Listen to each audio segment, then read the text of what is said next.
Fala galera, bem-vindos ao Veja Bem Mais. Para quem não lembra ou ainda não conhece, o objetivo aqui é tratar de assuntos mais sérios, mais polêmicos, de uma forma mais abrangente, com uso de dados e referências. Caso esteja interessado em algo mais leve e reflexivo, não deixe de conferir o Veja Bem no nosso site, vejabempodcast.com.br. Fala galera, bem-vindos novamente ao Veja Bem Mais.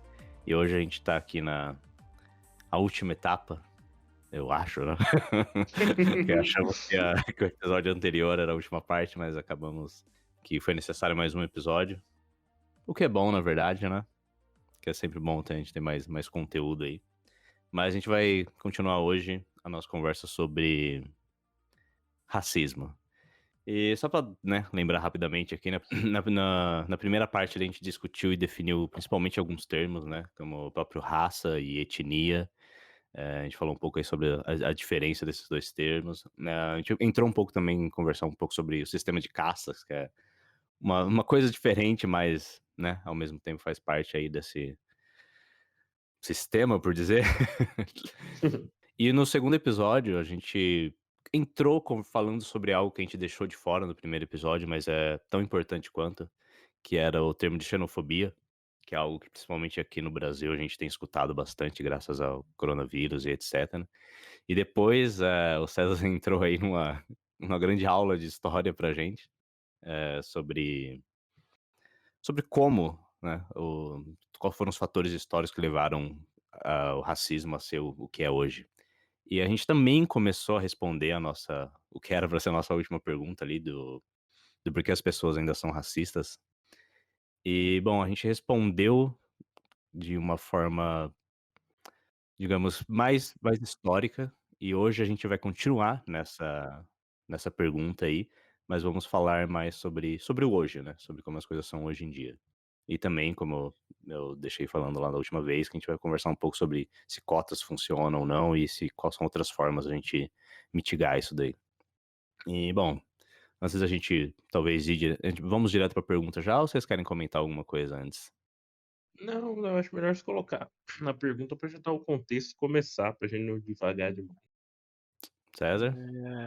Não, acho que tem um pequeno adendo só que eu quero fazer da relação, a diferença entre raça e etnia. A gente falou lá no primeiro episódio, que raça no caso é construção social e etnia tinha um pouco mais de respaldo por características comuns entre grupos, por Uhum. sua localidade.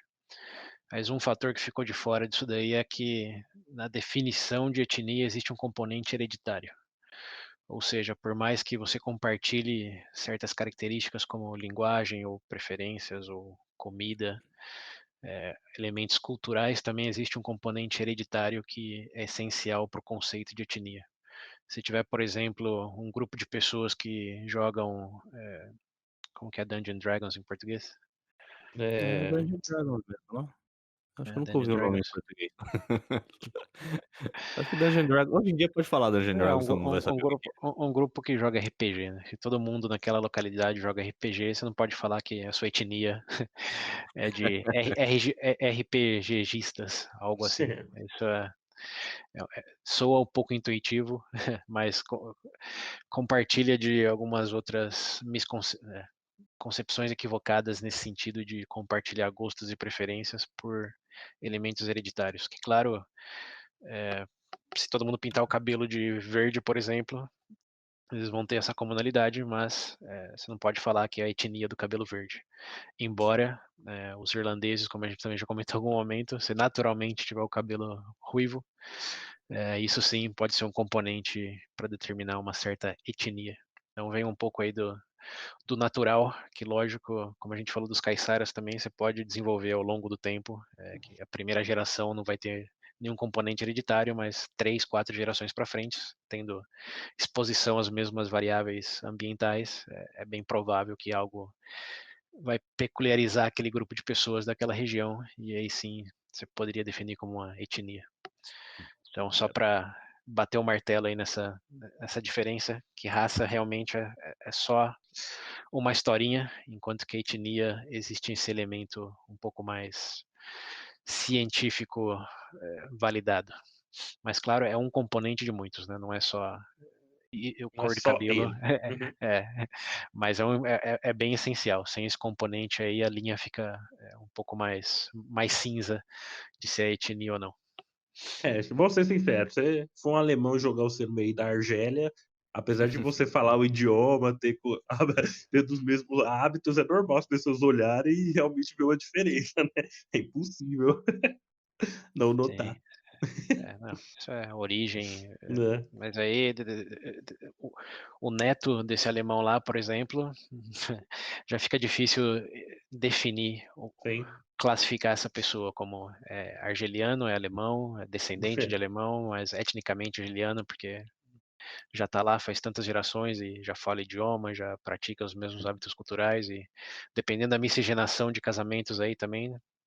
é igual tinta, cara. Separado é uma coisa, juntou vira outra.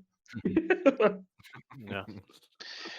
Mas enfim, só esse pequeno parênteses aí, porque foi algo que eu reescutei recentemente e notei que a Uhum, gente não tocou nessa tecla e é importante. legal.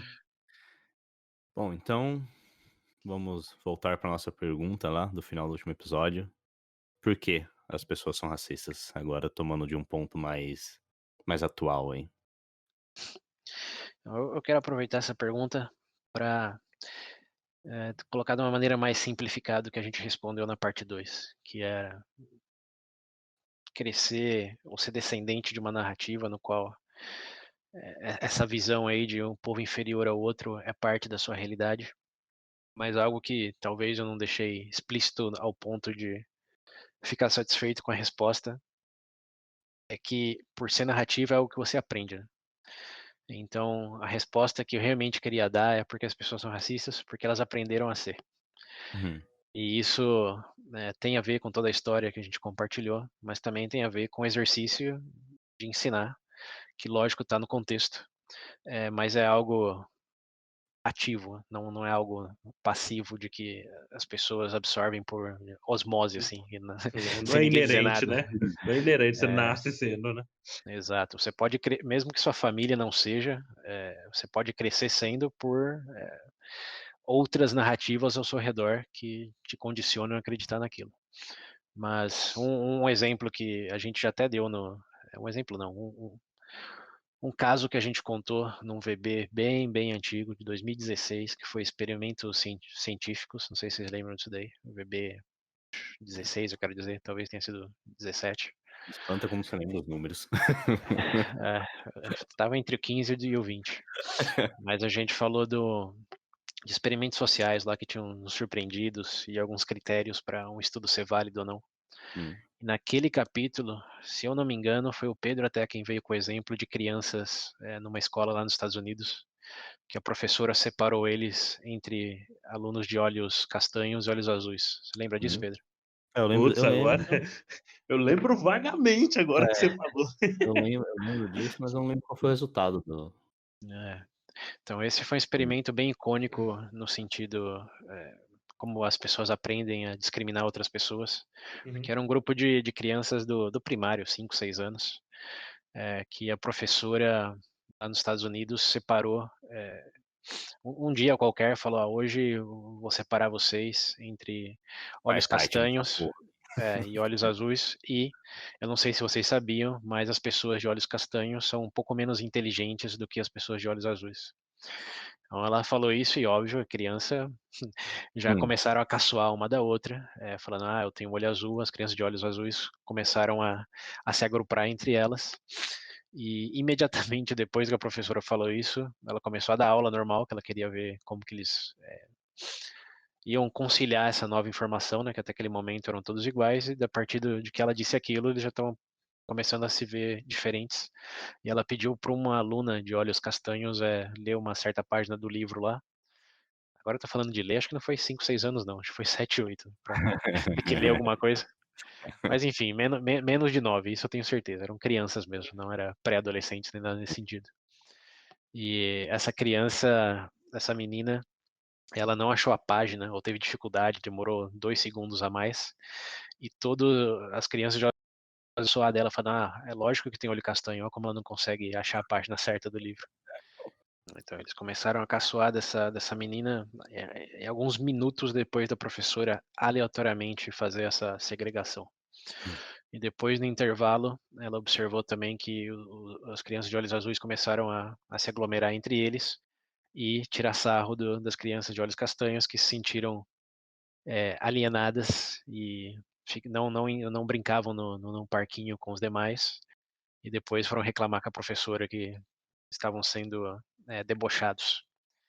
Aí a professora decidiu, depois do intervalo, que ela ia fazer um outro experimento nesse experimento, que de inverter a mesa.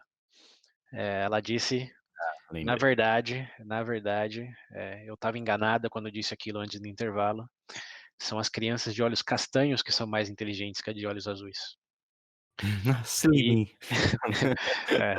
e observou. Você lembra do meme do diabinho olhando pro Sei. fogo e aproveitando essa professora aí? Eu gostei dela. Aí as crianças de olhos castanhos, já com todo o ressentimento que aglomeraram em 1, 2 horas, que foi o tempo desse experimento aí, começaram a vingativamente debochar das crianças de olhos azuis. Falando que elas realmente eram tão estúpidas que não se davam conta da própria estupidez de que eles eram os burros. Caraca. Pô, criança é essa? Mas aí parece é engraçado como isso é idêntico ao mundo hoje, né? Óbvio que deve ter elemento de dramatização aqui, Sim. assim como na história que eles recontam, que isso daí foi na década de 60, e você não lembra nem o que você almoçou semana passada, imagina. Mas a história, no geral, foi documentada. Se não me engano, tem até vídeos no YouTube que mostram isso. Aqueles preto e branco ainda, que é usado em classe, em aula de psicologia até hoje. Mas que demonstra claramente que uma história que você conta e a outra acredita passa a ser uma verdade. Não é algo que você vai escrutinizar como, mas por que eles são diferentes de mim? Nenhuma das crianças aparentemente se perguntou isso, só as que foram consideradas superiores abraçaram aquilo e começaram a tirar vantagem em deboche das demais que meio que caíram em vitimização e perderam o brilho nos olhos, independente da cor da situação que estavam. Então, isso daí é lógico, é uma anedota, não tem implicações gerais para a população hoje, mas é um fato interessante dessa questão aí de algo que você acredita, e algo que você ensina. Então, assim como as crianças, por questão das cor dos olhos, não tinham nenhuma razão para ser aquilo antes, ninguém hoje nasce com razão para discriminar ou ter preconceito de ninguém por causa da cor da pele do outro. Mas, dado que é algo ensinado, é algo presente em várias narrativas, aí é algo que você aprende. Então, a resposta, de novo, que acho que encapsula o que a gente vem fazendo até aqui agora, é que porque as pessoas são racistas, porque é algo que você aprende a ser. Sabe que E é as maneiras que engraçado, isso é César? ensinado são várias. Sim. Você falou disso, isso daí, cara, eu não sei se vai fugir um pouco do assunto, você me corta, mas eu tava vendo recentemente, lendo da Primeira Guerra, e realmente o fator, entre aspas, racial da Primeira Guerra Mundial foi muito grande, principalmente em relação à região da Prússia, né? O pessoal austríaco também, em relação aos sérvios. E, bom, você para pensar, são dois povos, né? Praticamente brancos e loiros, só que um via o outro inferior. E, tipo, realmente, você parando para ver por um contexto de narrativa, era obviamente uma questão de acreditar na narrativa mesmo. Você não tinha uma outra forma de ver. Porque, bom, você olhando as duas pessoas eram exatamente a mesma coisa, entendeu? É um negócio bem bizarro mesmo. Mas a gente chegou a comentar disso na questão das castas na Índia. Você olha para os indianos, Sim. não tem diferença fenótipica entre eles. É uma É, narrativa principalmente quando você de vê. milenar. É, igual quando você vê, por exemplo, eu estava lendo também sobre limpeza étnica que aconteceu em Kosovo, etc. E, bom, quando você vai ver as fotos dos dois grupos em conflitos, realmente são idênticos o povo, não muda nada de um pro outro. Pode ser Mas mesmo que fosse diferente em questão ainda. de tamanho, de cor da pele, são Tem, variáveis que só passam a ter significado uma vez que você dá significado, como o caso da né? professora aí. Qual é a cor do olho faz alguém melhor ou pior do que o outro? Mas E ela falou que tá tudo- fazia, e as crianças acreditaram. É. Então É. isso reflete em basicamente todas as narrativas de discriminação, seja racial ou não, de Uhum. alguém atribuir um elemento a um grupo de pessoas e falar, ó, porque nasceu aqui é pior, ou porque segue aquela religião é pior, ou Uhum. porque, enfim, tem um cabelo ruivo é pior. E, Tem e alma. isso é o que vai que consolida aquela imagem de essencialismo que a gente também comentou lá na parte 1, que eu acho que é outra parte dessa resposta aí, de que é algo que você aprende, mas algo que você aprende junto com isso é essa visão de que as pessoas são essencialmente diferentes por causa de uma coisa ou de outra. Uhum. Como a gente também comentou lá na parte 1, e eu quero evitar repetição, mas é um ponto importante para a elucidação do conceito, é que se alguém fala da sua altura, o quão longo o seu cabelo é, ou se você está bronzeado ou não, todos entendemos isso como características superficiais, que não mudam a essência da pessoa. Mas se você aprende uma narrativa em que a cor dos olhos, a cor da pele, a cor do cabelo faz da pessoa o que você está aprendendo que ela é, de propensa a crime, de preguiça, de brigona, ou o que seja, você passa a ver aquilo como essência. Você aprende que algumas pessoas são essencialmente de uma maneira e elas são por causa dessa variável aí. Pode ser uma, pode ser duas, normalmente é uma. Mas esse é outro lado da história. Se a resposta é porque você aprende, um lado da moeda é essa história e o outro lado é que a história implica numa essência. E isso, de novo, não querendo chover muito no molhado, acontece para todos os povos e todas as discriminações na história da humanidade. Né? Você pega os mais explícitos de diferença fenótipica, ou você pega mesmo os judeus, que tem judeu na Etiópia, tem judeu no norte da Rússia, tem judeu, obviamente, Uhum. no Oriente Médio. Então, o que diferencia eles, o que faz que eles sejam vistos como essencialmente diferentes dos demais? Basicamente, essa história de que porque eles são de uma origem milenar que são propensos a certas coisas. E essa propensão aí está vinculada somente à história, não necessariamente nem nada visivelmente diferente, como Uhum. a própria Alemanha na Segunda Guerra Mundial, para quem já viu aquele filme do menininho lá, como que chamava, William? Que eu tinha listrado lá ou não? Do ano passado concorreu ao Oscar até lá, O o amigo dele era o Jojo? Hitler. Jojo, Ah, o Jojo Jojo. Rabbit. o Rabbit, Jojo. muito bom. Lá acho que dá um exemplo disso que junta esses dois pontos que estamos falando aqui, que é algo que você aprende, ele no caso era uma criança, e de ver aqueles atributos como parte da essência de uma pessoa. Né? Você lembra do livrinho dele lá de tem chifre, ou e quando ele realmente conhece a pessoa, ele começa a questionar, mas não é bem assim. Mas eu sei que essencialmente tem algo de errado neles, e é essa essência aí que ele vai descobrindo ao longo do filme que não é nada além de uma narrativa, né? E por isso que o filme eu gostei bastante. Não vou fazer crítica de cinema aqui, mas acho que ele encapsula bem todos esses elementos que a gente vem falando aqui. Mas bem, isso daí de novo, é para martelar esse ponto aí de que é uma narrativa e é algo que você acredita e associa a um conceito de essência, que bom, a gente já falou em outros episódios, né, mas também tem poucos méritos em termos filosóficos, porque somos produtos de um contexto e de mudanças que falar de essência de alguém é meio que apostar em algo imutável quando vivemos mutavelmente, biologicamente, socialmente, culturalmente. É difícil você alegar algo constante em uma realidade inconstante, mas esse talvez seja um outro episódio em algum momento. O ponto é que um dos outros componentes dessa narrativa aí, um dele a gente martelou bastante, que é essa coisa da história do povo da pele negra, que vem lá da escravidão transatlântica. A gente falou a exaustão já, isso eu não vou repetir. Mas o outro componente são as estatísticas, que aqui sim é o ponto que terminamos lá no último episódio que eu queria desenvolver, que é essa coisa de você perguntar para muitos hoje por que você acha que essas pessoas dessa raça, entre aspas aí, né, são essencialmente menos desenvolvidas, ou menos inteligentes, menos capazes. E muitas das respostas, ou muitas pessoas dão uma resposta nas linhas de olha para a prisão, olha para as comunidades carentes, olha para a proporção de pessoas em cargos de liderança. Você vê pessoas desse aspecto nessas posições boas, sendo a resposta não, e você vê elas mais representadas nas partes ruins da sociedade, a resposta é sim. Então isso alimenta uma retórica de se realmente não fosse nada diferente deles, se não tivesse uma essência diferente, eles não estariam tão bem representados numa parte e tão pouco representados em outra.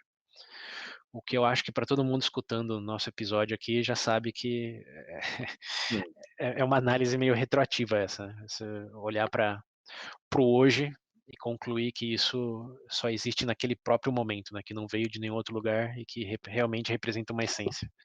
Mas um pouco mais analiticamente falando, sabemos que é tudo consequência de tudo que a gente vem falando, e existe vários ciclos que se autoalimentam aí. Então, vamos começar por o porquê que as estatísticas ainda retratam essa discrepância. Bom, o primeiro ponto e o mais intuitivo é da história que a gente falou, né? Se você pega qualquer grupo e marginaliza esse grupo, bloqueando acesso a capital, bloqueando acesso a oportunidade de desenvolvimento, bloqueando acesso a posições de poder, esse grupo, como a palavra já diz, né, marginalizado, vai se afastar, vai ter menos oportunidades de desenvolver maneiras sustentáveis de mesmo se alimentar ou ter uma estrutura adequada de moradia, de saneamento, enfim, de tudo. Do básico. E isso vai levar, sem surpresas, né, a um ambiente muito mais propício ao crime.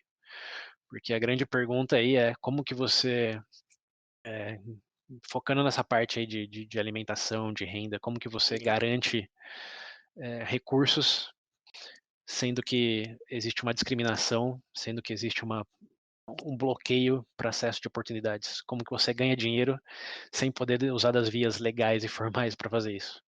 Vocês podem pensar em alguma opção? Opa, você pula o muro, filho. Vai no ilegal. Exato. E isso, acho que tem muita gente que pensa, mas usando ainda o preceito de raças, que, de novo, nunca, acho que é demais falar isso, é um conceito tolo, é um conceito fajuto, não tem raça realmente, mas usando esse preceito de raça, os brancos, se falar, os brancos na mesma situação não cometem tantos crimes, não fazem tantas coisas.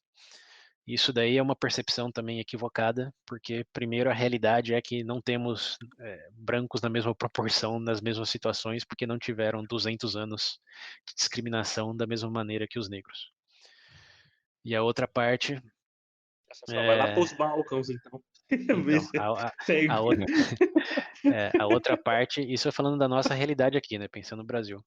Mas agora, sair da nossa realidade, eu vou falar para vocês de um grupo lá nos Estados Unidos que não foi internalizado na cultura americana no fim do século XVIII, começo do século XIX, e foi afastados para as regiões periféricas dos Estados Unidos e se aglomeraram entre eles mesmos, porque eles não eram bem vistos pelos americanos naquele momento. Eles tinham a reputação de um povo violento, preguiçoso, e ninguém queria contratar eles, ninguém queria dar direito ao voto para eles. A sociedade americana não queria que aquele povo fosse parte dos americanos, com A maiúsculo. E esse povo se virou do jeito que pôde, né? Fazendo algo que não estava nas vias legais, mas garantindo um ingresso e uma maneira de ser sustentável ali. Vocês sabem de que povo eu tô falando? Ítalo-americano? Os italianos.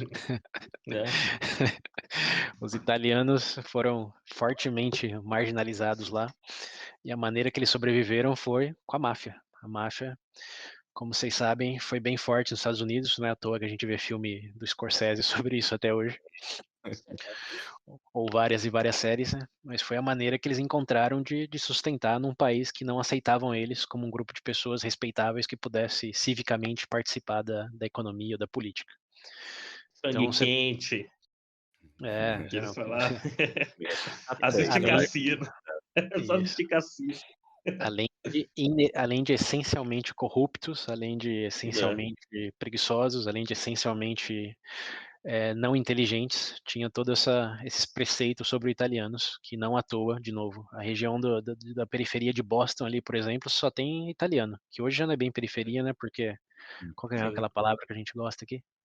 Gentrificação. Como é que é? Gentrificação, foi Nossa. gentrificado, exato.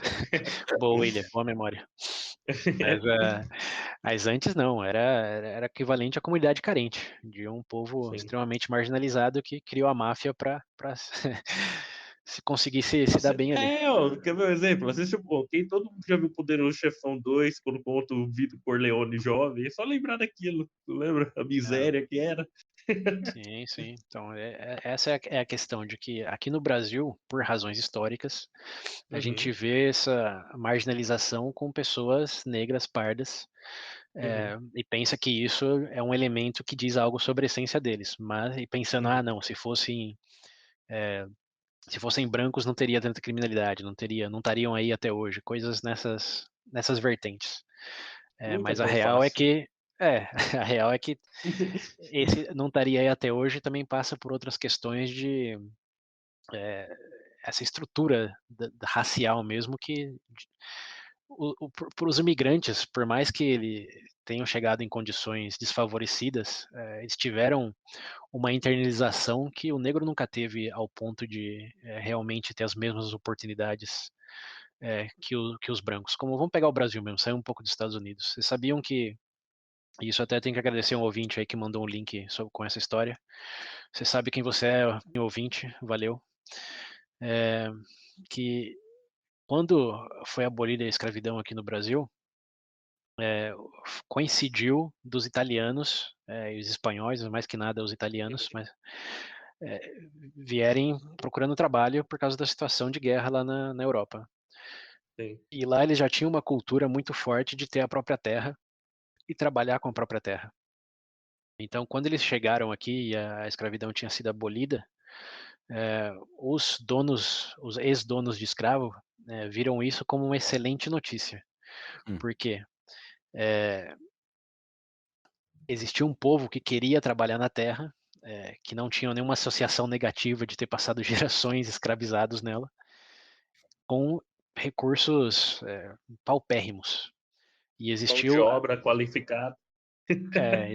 exato, foi como uma mão de obra qualificada, que basicamente precisava só dar um pedaço da terra que era Uhum, cultivada e desenvolvia dali. E existiu um incentivo do governo também, isso eu não sei se vocês já viram em algum momento, que o governo, principalmente do Sudeste, de São Paulo, do Paraná, existiu um programa de incentivo de dar terras para imigrantes italianos, espanhóis, portugueses. uhum, Quando que os ex-escravos não tiveram nada parecido. Ninguém deu terra para eles em uhum, nenhum momento, para que eles desenvolvessem a prática cultural de plantar café, ou plantar uhum. batata, enfim, esse tipo de coisa. Então aí você já chega na resposta desse, mas se fossem brancos na mesma situação, hoje não estariam aí. Não estariam. Primeiro que você não pode falar no condicional, né? Porque você está sempre pensando no hoje, mas no ontem, que foi quando isso aconteceu, existiam consequências históricas extremamente fortes no sentido, teve incentivo do governo, teve um incentivo, uma propensão muito maior dos ex-donos de escravos não quererem nada a ver mais com ex-escravos, tanto pelo ressentimento, podemos dizer assim, quanto pelos estereótipos ali formados também, que você já pensava que aquele merecia ser escravo, né? Como que você ia tratar civilmente essa pessoa? Porque o governo decretou que já não podia fazer isso. A gente sabe bem a história disso, voltando um pouco aos Estados Unidos, no Ku Klux Klan, né? Essa Uhum. mentalidade aí é difícil de desimpregnar. Mas quando você junta esses elementos aí dos incentivos, da cultura mesmo de você ser dono do seu próprio negócio e ver aquilo como trabalhar a terra como algo parte da sua identidade, digamos de forma positiva, de um orgulho, em vez de algo que você foi abusado durante séculos, conta muito no desenvolver da história a partir dali. Então, quando você pensa, de novo, no cenário do Brasil, de os ex-escravos, uma vez que eles não tinham um lugar para, não tinha oportunidade de trabalho, não tinha reputação, vamos colocar aí para, reputação não, qualificação é a melhor palavra, para trabalhar em oportunidades mais industriais. O que aconteceu com eles? Quando tinha aí os imigrantes que ganhavam a terra e faziam o trabalho, e quando eles tinham todo esse estigma em cima, o que aconteceu com os negros no Brasil depois da abolição da escravidão? É uma Foi a criação. Quando você para pra pensar, aí, bom, entre aspas, foram mais marginalizados, no caso, não tem outra hipótese. Exato. Você não podia trabalhar, não tinha terra, não tinha incentivo Não nenhum. é? Eles foram para a periferia. E se não era empregado, se não tinha recursos, o que acabou acontecendo nessa zona já marginalizada? Como você ganha dinheiro que não seja com terra, que não seja com oportunidade de trabalho? Vocês já responderam aí, né? E não estamos falando que isso foi 100% da realidade para 100% das pessoas, claro, né? Mas entendemos que existe uma propensão em certos contextos a certas coisas acontecerem. E esse é o contexto dos ex-escravos no Brasil, sem oportunidade de emprego e sem recursos. Como você come, como você se vira. E curiosamente, existe uma pequena exceção aí nesse contexto, que são das mulheres negras, que por não terem uma substituição na figura das imigrantes europeias, porque do homem sim veio o italiano e começou a cultivar certas coisas, a cuidar da terra, porque já era da sua tradição lá, já era um motivo de orgulho, como a gente falou, e isso sanou a necessidade de trabalho em terra que o Brasil tinha naquele momento, mas algo que os ex-escravocatas tinham e passaram a não ter eram as mulheres arrumando casa, fazendo almoço, as não era doméstico o nome naquela época, né? Como que era o nome? Se vocês lembrarem aí. Sim, As, a ser, as, moça. as serviçais, vamos chamar disso. Então, algo que sim aconteceu naquele momento é que, devido às novas leis, os donos das casas, das fazendas, passaram a contratar as mulheres negras para continuar fazendo esses serviços domésticos, sem dar oportunidade para os homens, que já tinha esse objetivo de trabalhar na terra, substituído por outros povos. Então, naquele momento, só as mulheres negras trabalhavam, ou tinham oportunidade direta de acesso a algo legal para gerar recurso, para ser remunerada. Então, aí você cria a consequência dessa dinâmica aí é que as mulheres negras trabalhavam em casa de pessoas ricas, enquanto os homens não tinham oportunidade de fazer nada. E Olha a isso dona também vem. Benta aí. Exato. Dona Benta? Não, é tia, não era tia da. Tia Anastácia, né? Anastácia, isso. Esse é o reflexo da tia Anastácia. E os homens negros passaram a ter a visão de capoeira, de moleque, de vagabundos. Não coincidentemente, tem muito link a palavra com essa percepção de homens que não faziam nada além de se dedicar à vida a pequenos crimes, a furto, a gangue, a coisas que realmente acabaram acontecendo, mas dado esse contexto aí, a minha pergunta é como não aconteceria? E se você falar a cor da pele é a razão, olha para onde isso também aconteceu em outro país, na figura dos italianos, falando só dos Estados Unidos, né? Mas se for para o leste europeu, você vai pegar muitos e muitos outros exemplos. Mas aí está uma versão bem resumida do porquê que no Brasil realmente a marginalização ficou chutando baixo aqui 90% nessa raça, de maneira geral. Porque esse é o contexto, sem oportunidade, só com as mulheres trabalhando, e as mulheres, você vê o reflexo disso tão hoje quanto naqueles séculos passados, porque você perguntar hoje, a maioria das diaristas, das faxineiras, etc., elas racialmente pertencem a que grupo? Tem. Né? Isso, eles fazendo a mesma coisa que há 150, 200 anos atrás. Porque a gente também sabe que a remuneração aí não é das melhores, as condições não são também as mais apropriadas, e isso gera um ciclo de inércia. E não é que você começa como faxineira, não, tem exemplos, lógico, né, de pessoas que, mesmo com pouco, conseguem encontrar oportunidades, e quantos exemplos a gente não viu de ex-faxineira, agora empreendedora, ou diretora, ou seja lá o que, mas óbvio que estamos falando das exceções à regra, né? Mas ainda assim é algo que também explica um pouco de como que você sai desse ciclo estando nessas condições de tão pouco acesso, tão baixa remuneração e já vivendo em comunidades que já são marginalizadas e tem educação pública ruim, tem policiamento mais abusivo, mais pouco Sim. representativo, não é pouco representativo, além de desproporcionalmente focado para os mesmos crimes lá em outros lugares. Mas eu não quero chegar nesse ponto ainda. Vamos voltar pro pro termo estatístico, que é por que que as estatísticas ainda representam esse grupo racial e maior nos aspectos negativos que no positivos. Se você não falar da história, você não está falando da resposta. Se olhar só para a foto em vez do filme, é lógico que você vai ter uma conclusão que não tem nada a ver com as reais razões, que são essas muito mais estruturais, que a pergunta de novo volta a fazê-la, não é por que que é assim, é como poderia ser diferente, dado todo esse entorno aí. Faz sentido? Senhor. Vai, até porque estatística é um negócio. Daria pra fazer um episódio só de VB disso por conta das interpretações que o pessoal tira até da bunda em relação a esse tipo de coisa, né? Mas sim, faz total sentido.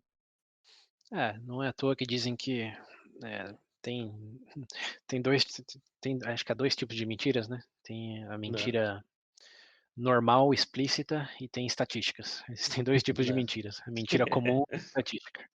Lógico que estatística Né? também não é só mentira, né, mas dá para você Óbvio. Mas, por reinterpretar. exemplo, esse é um ótimo exemplo. Por exemplo, você pegar dentro do. Tem uma questão de contexto e narrativa que a gente está falando. Se você realmente desconsiderar todo o contexto histórico e focar estritamente nos números, bom, é óbvio que você vai tirar uma conclusão, essa conclusão besta, né? Mas a Né? partir do momento que você tem um horizonte, imagina. Inclusive, isso é um adendo que eu acho muito interessante, é tipo assim, quando você menciona essa questão da KKK e tal, você vê que Uhum. é um contexto de um horizonte do imaginário das pessoas que é pequeno. Igual o exemplo do cara que foi lá no bar e viu o cara que você falou tocando. Nossa, eu não Daryl sabia que Davis. exato. Eu não sabia que pessoas como você conseguiam esse tipo de coisa. Você entende? Então eu vejo que muitas vezes está atrelado realmente a um universo pequeno, né? Uma imaginação, uma coisinha minúscula. Não tem Sim. Até porque, A igual questão, falou, se você tem um conhecimento, por exemplo, de como é o mundo, sei lá, igual a gente mencionou o cenário ítalo-americano e brasileiro, mas você tem o mesmo cenário na Europa, tanto ocidental quanto na Europa, na parte oriental, enfim, na própria Ásia, você começa a expandir, você começa a ver que não é tão simples assim. Não basta só uma estatística para te dizer o que é a realidade concreta. a estatística não reflete essência de nada, até Né? porque essência é um conceito fajuto, né, como a gente vem discutindo. Mas o ponto que a gente está fazendo aqui em grandes pinceladas é, sim, tem pessoas que vão falar, olha, as estatísticas como se isso fosse algo significativo, mas não Sim. é no sentido de como poderia ser diferente e não diz nada sobre esse grupo de pessoas, porque poderia acontecer ou já acontece, como a gente sabe, com vários outros grupos de pessoas em vários outros contextos. A gente falou dos italianos, mas mesmo nos Estados Unidos hoje, você pegar os eslavos, ou propriamente os russos nos Estados Unidos, ainda são uma minoria bastante correlacionada com crime organizado e Uhum. pobreza. Então ainda tem grupos, ainda nessa divisão racial aí de brancos que estão no mesmo contexto de outros grupos marginalizados que aqui no Brasil coincide ser, ou fatalmente é, pela toda a nossa história, o que classificariam como negros. Mas é uma questão de inevitabilidade mais do que essencialismo. É a minha perspectiva. Mas aí algo interessante para agregar aqui não é só essa questão, tudo bem, a história justifica e é entendível, mas por que continua assim? Bom, de um lado a gente entende que as situações realmente não mudaram muito, né? Hoje os homens negros já conseguem ser empregados, mas a gente sabe que devido a essa marginalização, eles nunca foram, a chance nunca foram não, mas a, a, a propensão a ter uma boa educação, a ter um recursamento, a ter até um incentivo por parte das gerações anteriores, porque pensa na frustração de pessoas que não tiveram essas oportunidades em apostar na educação, por exemplo. Falar, não, obviamente a gente sabe do nosso privilégio aqui, que educação é que tem maior chance de te alavancar para os que consideram sucesso na sociedade. Mas se você pegar um bisavô, um vô que por mais qualificado que podia ser em certa área, nunca teve oportunidade porque foi discriminado, porque era considerado de baixa confiança, ou era considerado de má gente, e nunca conseguiu desenvolver aquilo, qual que é a exposição que uma criança vai ter dessas pessoas que sempre tiveram mais frustração do que reconhecimento por querer desenvolver alguma coisa. A gente tem que lembrar disso também, né, que a nossa exposição é bem diferente de pessoas nesses grupos mais marginalizados, porque as barreiras históricas sempre foram menos, então a gente nem considera como que, não vale a pena, porque o nosso entorno diz vale a pena, quando em outros entornos essa conclusão ela já não é intuitiva, já não é uma coisa que você nem precisa pensar. Ela realmente pode estar numa narrativa interna ali de você ainda acredita nisso? Deixa de se iludir. Garante o nosso da nossa maneira aqui. E é isso. Você meio que desacredita nessas promessas, nessas mudanças que são séculos, né? São graduais, são inefetivas em muitos sentidos e são desculpa para a corrupção, né, do lado de quem decide muitas outras, né? Porque esse é outro ponto também. Quem faz essas mudanças? Quem dá essas oportunidades? Quem decide mudar a lei? São as pessoas marginalizadas? Então, como que você acredita que as pessoas bem intencionadas, que não compartilham nada da sua experiência, realmente têm o seu melhor interesse como objetivo? É uma questão complicada, para dizer o mínimo, né? Mas, Bem, falar em complicação, esse é o outro ponto que eu queria chegar, que é por um lado, tem toda essa questão histórica aí, por outro, tem uma auto-perpetuação disso, que é o tema de um livro que eu li recentemente aí, chamado Shadows of Doubt, ou Sombras de Dúvida, que a gente falou brevemente no episódio Complexidade, que um economista que trabalhou estudando criminalidade nos Estados Unidos fez sobre essa questão de como estereótipos influenciam a percepção e a punição de crimes nos Estados Unidos. Então ele começa o livro falando sobre como estereótipos são necessários de um ponto de vista cognitivo, que a gente já falou, né, que a gente não processa nada individualmente, é tudo coletivamente e categoricamente. Então ele diz que isso realmente é algo que existe e sempre vai existir, mas é algo que no crime você percebe muito, porque alguns crimes são estereotipicamente muito mais linkados que outros crimes. Então o que ele diz? Crimes de assalto, por exemplo. Não, na verdade, eu dou um passo para trás. Vamos pensar em estereótipos. Quando você pensa no estereótipo de um negro alto forte, você sente tranquilidade, certa apreensão, pensando em estereótipos aqui. Não estamos falando de ninguém, nem de sentimentos individuais, mas só no geral. É uma imagem que te faz sentir o quê? Tinha que trazer para um contexto brasileiro. O meu é alguém de moletom e bermuda no calor. é.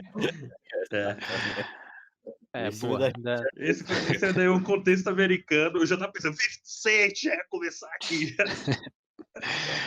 Não, boa recontextualização.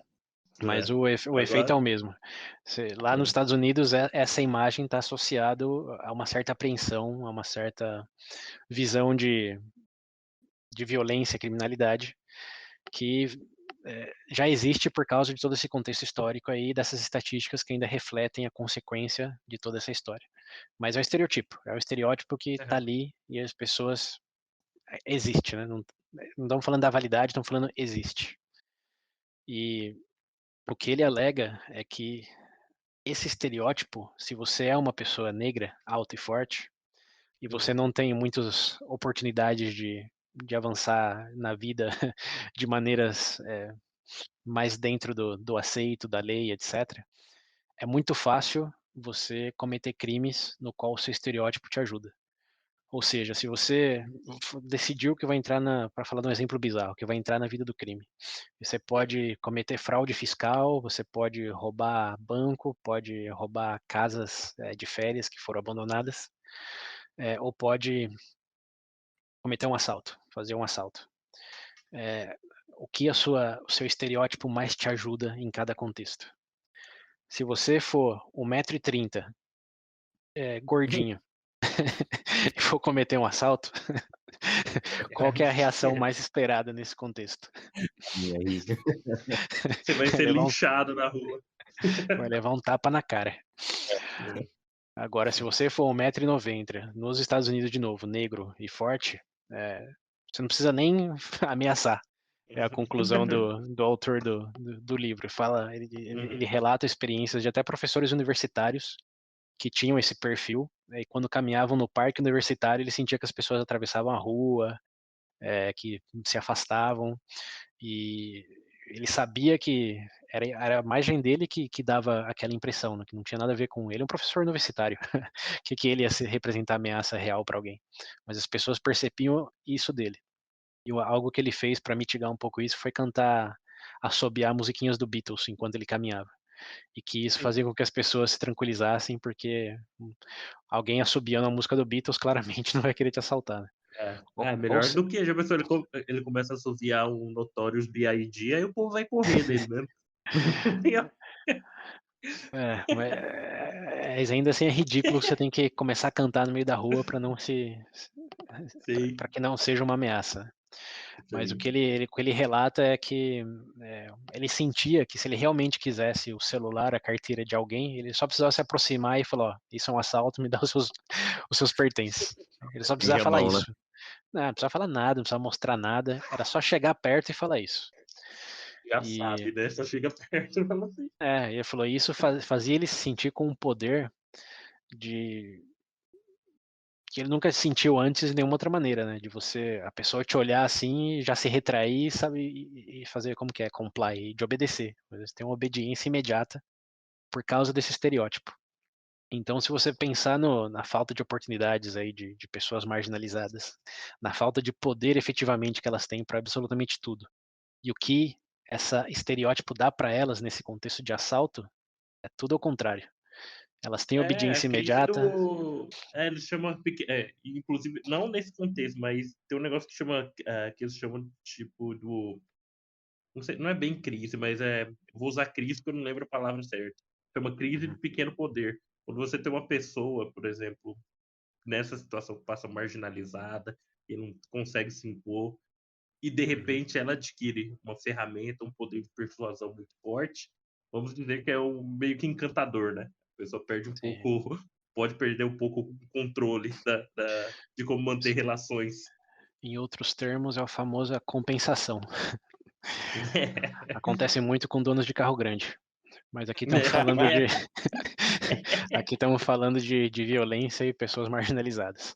Então, Uhum, focando nisso ainda, isso faz sentido intuitivo para a gente, né, mas o que talvez não faça sim. tão sentido é que existe um condicionamento aí que não tem nada a ver com essencialismo e cor da pele nenhuma, mas só de condições mesmo, que um assaltante negro alto e forte vai ter a taxa de êxito muito maior que qualquer outro grupo de pessoas. Então o que acaba acontecendo por vias até orgânicas, se assim você quiser dizer, né, porque a pergunta passa a ser como poderia ser diferente, Uhum. é que os perpetuadores de assaltos, nos Estados Unidos, a grande maioria são negros, homens jovens, e isso leva a um outro ponto que da maioria dos crimes que você tem disponíveis aí no seu menu de crimes, no seu cardápio de crimes, você tem, por exemplo, evasão fiscal, você tem assalto à propriedade, a propriedade sem pessoas dentro, você tem assalto a bancos, tem um monte de coisa. Desses crimes aí, e assalto à mão armada na rua, quais você acham que tem a maior taxa de aprisionamento depois, que a polícia realmente consegue pegar e prender? Mais simples, né? Qual Não, que tem não, uma mano. A Não, maior taxa que a polícia consegue pegar, você diz? Concluir? desse Eu menu de acho, crimes aí, bom, dos mais graves, né? e Por os exemplo, mais assalto a graves que banco. implica. Por exemplo, assalto a Ah, banco, esse tipo de coisa, que obviamente é uma investigação mais parruda. Mas tanto que se eu fosse se eu fosse um bandido, por exemplo, eu ia optar por crime menor por conta de, bom, eu acreditar que a taxa de de apreensão seja mais, sei lá, seja mais fácil escapar desse crime do que dos outros, né? Então você acha que está confundindo duas coisas aí, que uma é a gravidade do crime, a outra é a quantidade de crime. Assalto a banco, sim, você tem uma investigação maior, mas quantos assaltos a banco você tem por pessoas assaltadas? Ah, entendi. Não. Entendeu? Então, Uhum. quantas pessoas vão para cadeia? A minha pergunta é, quais os Ah, tá, criminais que mais vão para cadeia? Os assaltantes de banco, os crime menor. sequestradores? São os assaltantes, porque você já está na rua, onde é mais provável que já tenha polícia, você já tem uma testemunha visual também, que a pessoa está te vendo, né? Diferente de evasão fiscal ou outro tipo de coisa que vai saber a cara do indivíduo. E você tem também a chance de dar errado, né? Da pessoa reagir, de você tropeçar na fuga, enfim, um monte de coisa pode acontecer que nos outros crimes não acontecem e levam a menor taxa de aprisionamento. Então aí você junta essas duas variáveis aí, por condições estereótipicas e por condições sociais, você já tem uma maior propensão a certo grupo de pessoas se sentir mais apoderado e mais eficiente em certo crime, que conversamente é o crime que mais tem encarceramento. Essa é a palavra? Encarceramento? Isso mesmo. Que mais tem encarceramento. Então, que tipo de pessoa você vai mais ter encarceradas? Olha a estatística aí de novo. Que grupo de pessoas mais vai estar na cadeia? O que eu consigo ver disso daí é um movimento de espiral, né, cara? É uma espiral isso aí. É o que eles chamam É um movimento de espiral. ciclo positivo, ou de... Uhum. É ciclo positivo? Positivo? Positive feedback loop em inglês. É um ciclo de retroalimentação positiva, ou seja, quanto mais estereótipo você tem, mais pessoas que tiram certa vantagem daquele estereótipo são propensas a cometer algo que leva a uma maior taxa de encarceramento, que leva ao reforço do estereótipo. É um círculo. E é um círculo que é difícil você quebrar, porque ele está alimentado em 3, 4 pontos aí, e um deles sendo um histórico de 200, 300 anos. Mas é um ponto que quando você olha as estatísticas, você não está necessariamente pensando nisso, né? Por isso que eu falei que ele é pouco intuitivo. Porque realmente você tem essa desproporcionalidade de crimes associados a crimes resolvidos, porque essa é outra coisa, né? Quando você olha para a estatística de crime, você não está falando de todos os crimes que existem no mundo, ou numa cidade, ou num país. Você está falando dos crimes investigados, dos crimes resolvidos, se a pessoa foi encarcerada. Então, de todo crime que existe no mundo, qual a porcentagem vocês acham que realmente é um crime que virou estatística? Porque foi reconhecido, foi processado, foi trabalhado. A gente sabe que não é uma proporção muito grande, né? Mas coincidentemente, desses crimes que sim são trabalhados, a grande maioria são esses crimes que pessoas de certos grupos têm uma propensão muito maior a serem os perpetuadores, justamente porque o estereótipo que vem da estatística desses crimes resolvidos alimenta essa propensão. Então sem fim o negócio. É bizarro e traz um elemento também que aqui a gente já chega numa parte talvez policial, que é um tema bem forte nos Estados Unidos, e é outra parte dessa questão de estatística aí que a primeira a gente já falou, histórico, a segunda a gente também está falando aqui de um ciclo que se autoalimenta, e a terceira tem a ver com o esforço da polícia mesmo, que é os policiais têm como objetivo resolver criminalidade, certo? Sim. Então, você tem duas maneiras de fazer isso. Olhar para todo mundo uniformemente e ter a qualidade ou efetividade de trabalho para pegar todo o crime que aparecer. Ou você pode focar em regiões e grupos de pessoas onde você tem uma maior probabilidade de pegar um crime, que é o perfilamento, essa é uma palavra em português, quando você traça certos perfis e foca nesses perfis aí, pode ser de lugares, pode ser de grupo de pessoas, para investigar, como por exemplo, se você vai parar carro no trânsito, você vai parar carro de jovens entre 20 e 25 anos, ou carros de idosos de 60 anos, ou famílias com 3 crianças no carro. Para o jovem. Principalmente se for sábado à noite, né? É jovem, tá fazendo bosta. Gente no carro, é pai, mãe, a criancinha no banquinho e 50 quilos de cocaína no porta-malas. Então, quem realmente trabalha com crime sabe que a cocaína tem que estar nesse Sim. carro, né? Não no outro. Mas o que acontece estatisticamente? Se você perguntar para os policiais quem mais dirige bêbado, é o grupo de pessoas em que idade? De 20 a 25 ou de 40 a 50? O que vocês acham? 20 a 25. É engraçado você falar isso, porque eu estava vendo, inclusive, como eles traçam perfil de operação mesmo policial. E realmente é isso. Você tem o que eles chamam de zonas vermelhas, né? Que obviamente deve cair dentro do contexto, dentro do perfil, e fazem alocação, por exemplo, essa unidade, sei lá, especializada em combate a, por exemplo, reativa, por exemplo, que é aquela, tipo, como se fosse a polícia militar, que o objetivo é impedir crime, você designa para essas regiões. Então, você já tem esse perfil, é estrutural esse negócio, né? Sim, o estereótipo é de lugares, assim como de pessoas. Exato.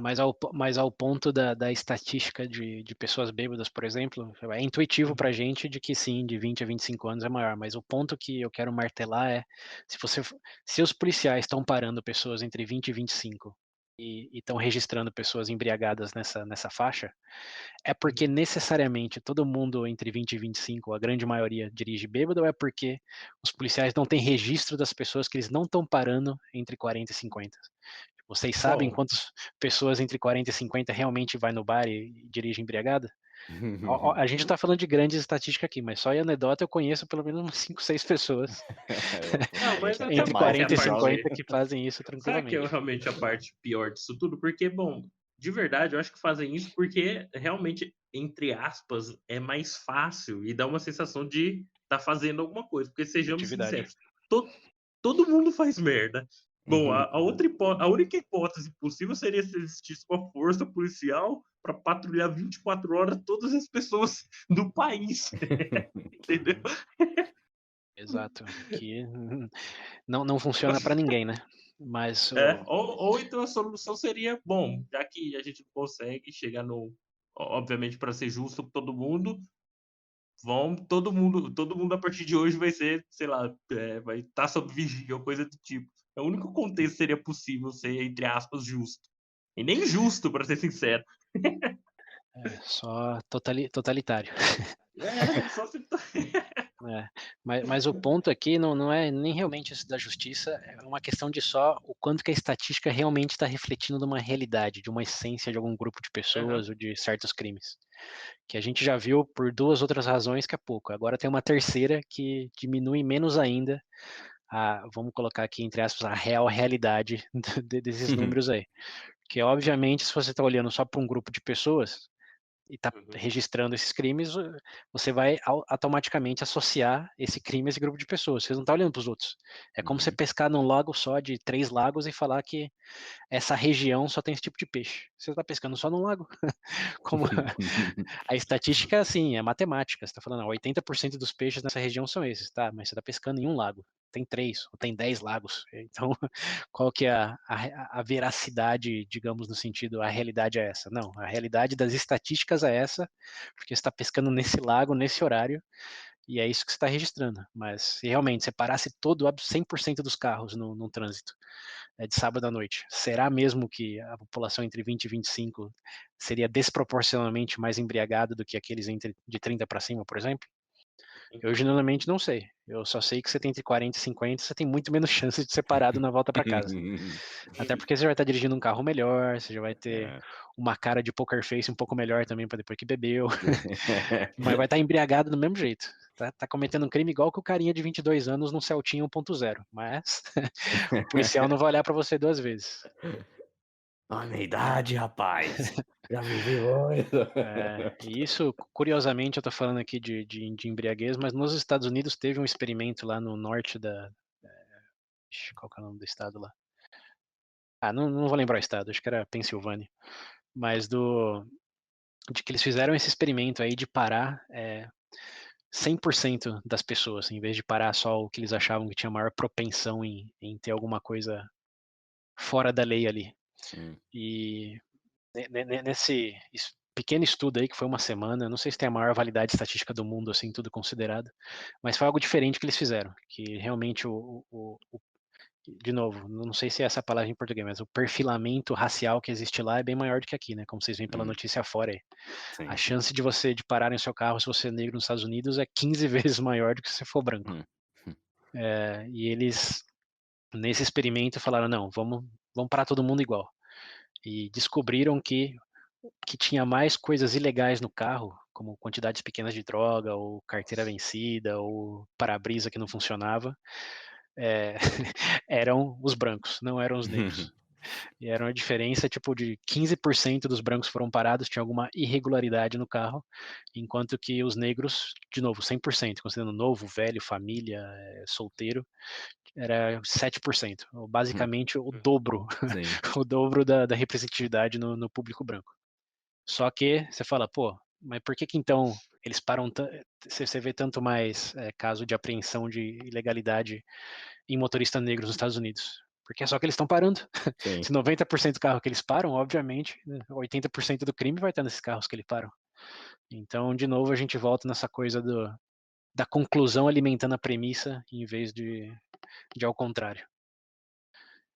É algo, no mínimo, curioso, né? Para não dizer extremamente frustrante e desanimador, porque, como o Pedro disse, aí não é fácil de mudar, né? Como que você vai colocar o negócio 100%? O que você pode fazer é ter mais consciência disso. É falar, ó, departamento de polícia, quem que estamos parando? Não vamos ver quanto a gente está pegando de drogas ou de irregularidades.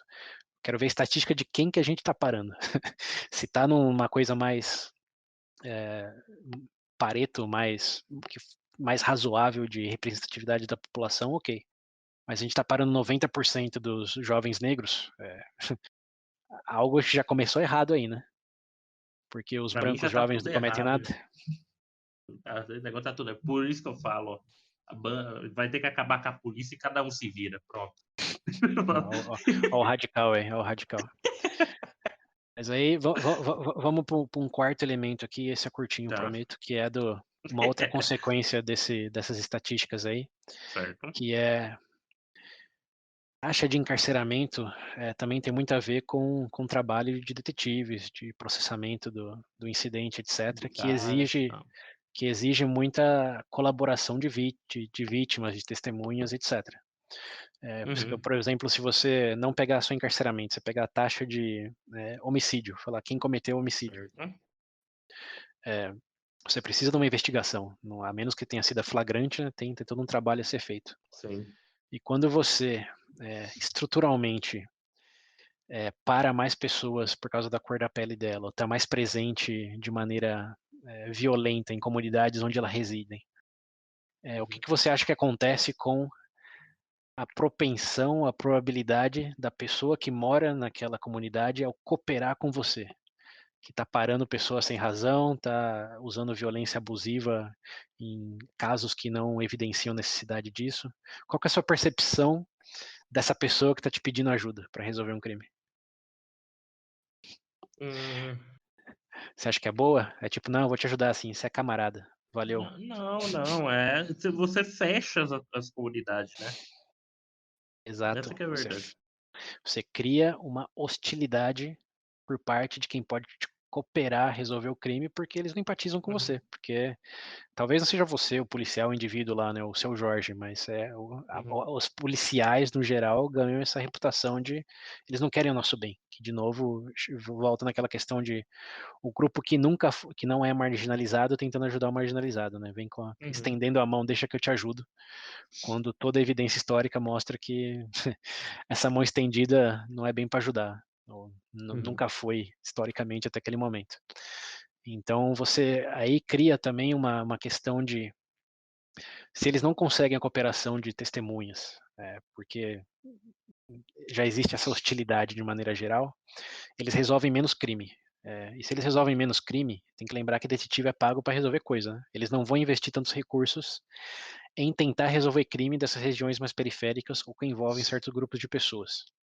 O que implica numa consequência de se tem menos crimes resolvidos, se eu decidir matar alguém, chuta o que eu sei que é menos provável que aconteça comigo porque eu sou dessa comunidade, desse grupo de pessoas.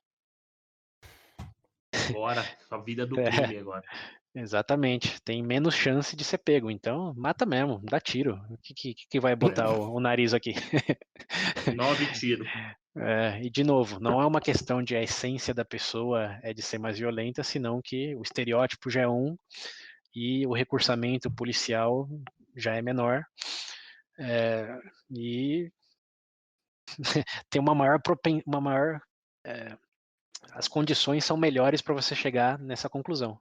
São até entendíveis, né? Não vou falar justificáveis, mas são entendíveis, de que se tem menos investigação, tem menos recurso, tem menos crime resolvido, você se sente muito mais propenso a cometer certos crimes de maneira impune. E isso não falando só das pessoas da comunidade, mas de você, como pessoa de fora, cometendo um crime com uma pessoa daquela comunidade. Porque você Sim, já faz sabe sentido. também que a chance de dar merda é menor porque você tem menos recursos no ser resolvido e já morre um montão de gente ali ou daquele perfil.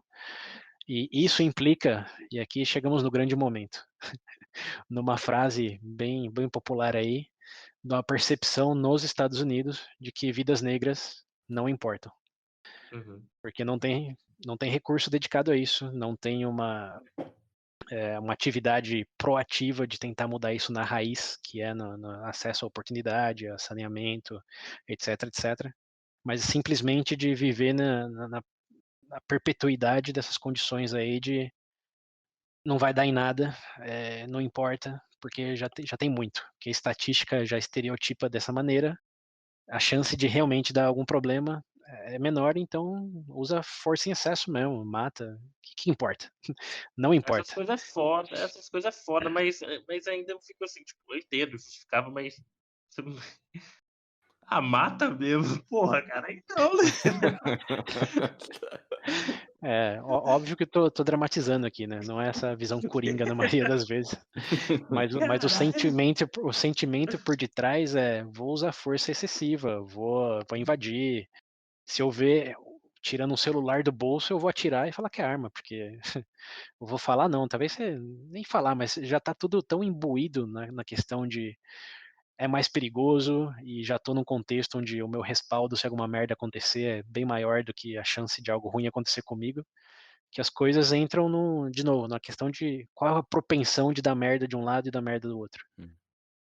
Para você, como perpetrador do crime, se for fora da comunidade, é menor. Então, não necessariamente você vai chegar para matar, mas se der qualquer merda de levantar a voz ou de fazer um movimento abrupto que não representa nenhum perigo, você já está juridicamente mais respaldado em falar: ah, não, sim, eu estava nesse contexto aqui, e isso mostra as estatísticas, era bem possível que tivesse dado problema para mim. Então, eu agi coerente com as políticas vigentes e as estatísticas presentes. E isso é um argumento que eu não estou nem inventando, isso eu já ouvi em casos americanos aí, os advogados falarem mesmo, que agiu acorde às estatísticas e a todo o contexto da situação, quando uma pessoa que não deu seta acabou morrendo baleada por policial.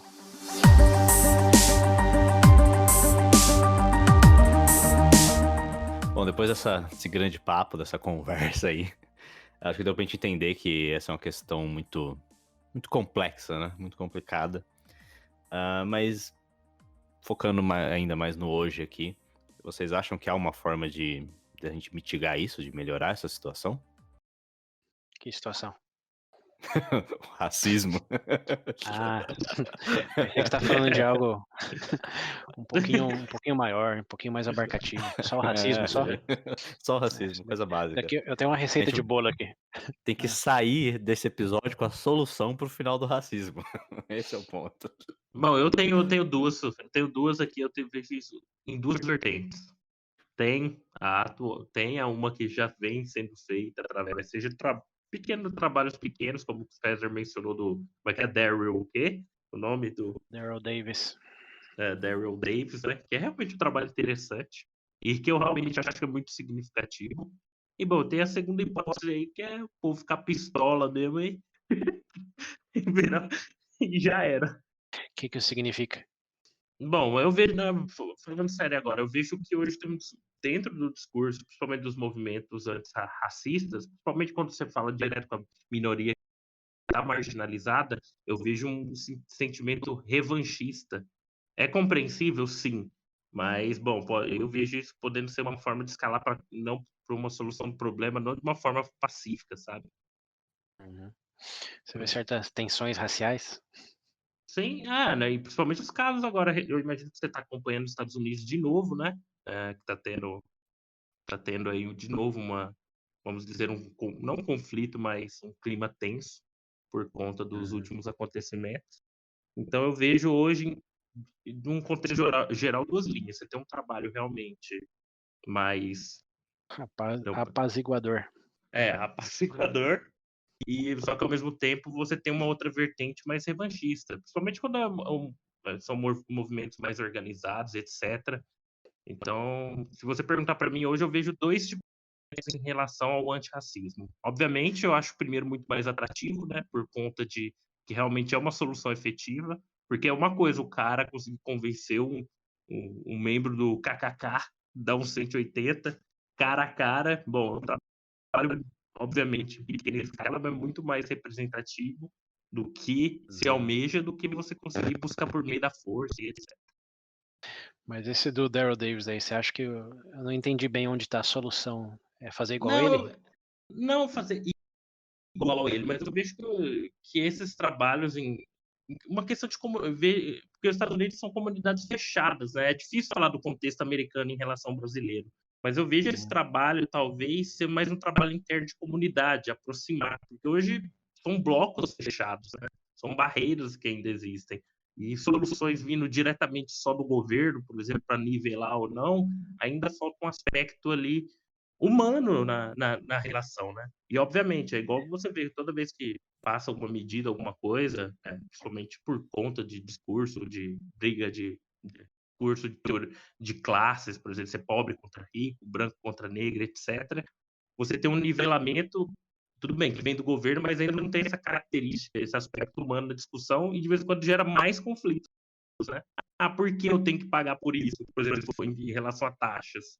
Ou, obviamente, quando você entra no mérito só das cotas, e provavelmente vai cair em algum momento de discussão, um argumento da pessoa, de alguns pô, eu estudei tanto porque eu não posso, entendeu? Obviamente que a gente vai, agora entende todo o contexto histórico que a gente mencionou antes, mas não é assim que todo mundo vê.